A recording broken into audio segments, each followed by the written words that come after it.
আচ্ছা, দেখো, আমরা তো আসলে জানি যে গুগলের প্রত্যেকটা ওয়েবসাইটের জন্য সার্চ কনসোল দরকার। তো সেই ক্ষেত্রে আমাদের এই ওয়েবসাইটটাতে প্রত্যেকটা ওয়েবসাইটে কিভাবে সার্চ কনসোল সেট আপ করতে হয় সেটা নিয়ে আজকে আমরা আলোচনা করব। তো ওয়েবসাইটে আমরা সচরাচর কি করি, আমরা সচরাচর সবাই জানি যে সবাই বেসিক, অনেকেই জানে যে টুলস থেকে আসার পরে থিম ফাইল এডিটর থেকে গিয়ে হেডার ডট পিএইচপি বা হেডার সেকশনে গিয়ে এটা কি করে, এটা সেট আপ করে। তো আজকে আমরা এটা না, আমরা শিখবো অন্যভাবে কিভাবে সেট আপ করা যায় সার্চ কনসোল, গুগল সার্চ কনসোলটা আমরা কিভাবে সেট আপ করবো আমাদের ওয়েবসাইটে। তো সর্বপ্রথম আমরা আমাদের ওয়েবসাইটটা কপি করব, ওয়েবসাইটের ইউআরএলটা কপি করার পরে আমরা কি করব, আমরা চলে যাব আমাদের মেইলে, সার্চ কনসোলে, আমরা গুগল সার্চ কনসোলে যাব। সরি, গুগল সার্চ কনসোল,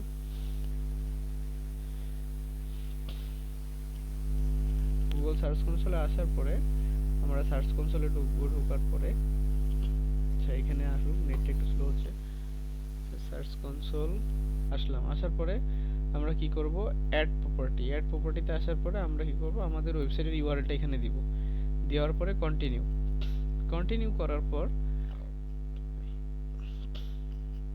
এখানে একটা ভেরিফিকেশন প্রপার্টি আসবে। হ্যাঁ, এই যে এখানে একটা প্রপার্টি আসছে।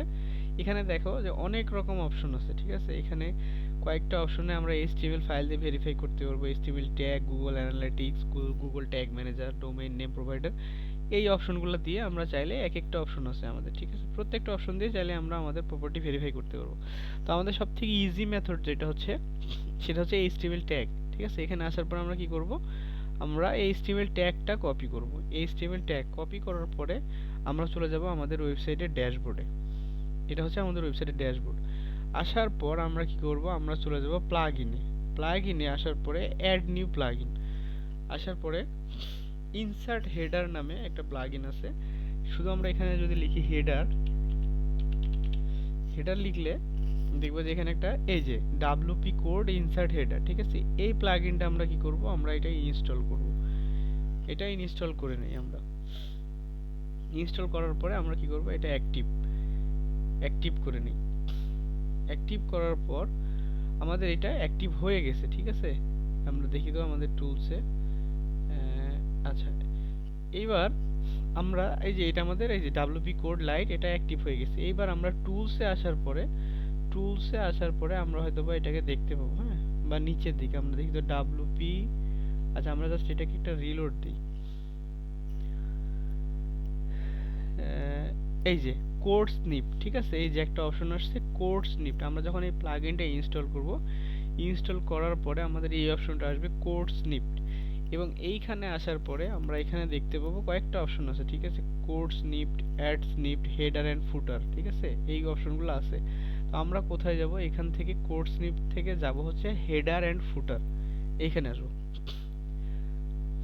আসার পরে এইখানে একটা ফাঁকা জায়গা আছে, আমরা যে কোডটা কপি করলাম, আমরা যে আমাদের সার্চ কনসোল থেকে এই কোডটা কপি করলাম, এটা কপি করলাম, এটা কপি করে কি করব, আমরা আমাদের এখানে পেস্ট করব।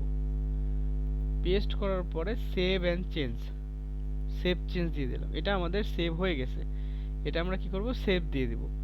সেভ করা মাত্রই আমাদের এটা সেভ হয়ে গেছে। এইবার আমরা কি করব, আমাদের আমাদের সার্চ কনসোলে আসব। আসার পরে এইখানে ভেরিফাই অপশন আছে, এখানে আমরা ভেরিফাই ক্লিক করব। জাস্ট কিছুক্ষণ সময় লাগবে। এই যে আমাদের অনারশিপ ভেরিফাই হয়ে গেছে। এইবার আমরা এখান থেকে ক্লিক করে আমাদের সার্চ কনসোলে ওয়েবসাইটের ড্যাশবোর্ডে আসলাম। এটা হচ্ছে আমাদের ওয়েবসাইটের সার্চ কনসোল। তাহলে এইভাবে আমরা কি করতে পারি, আমরা আমাদের ওয়েবসাইটের সার্চ কনসোলটা সেট আপ করতে পারি খুব ইজিতে।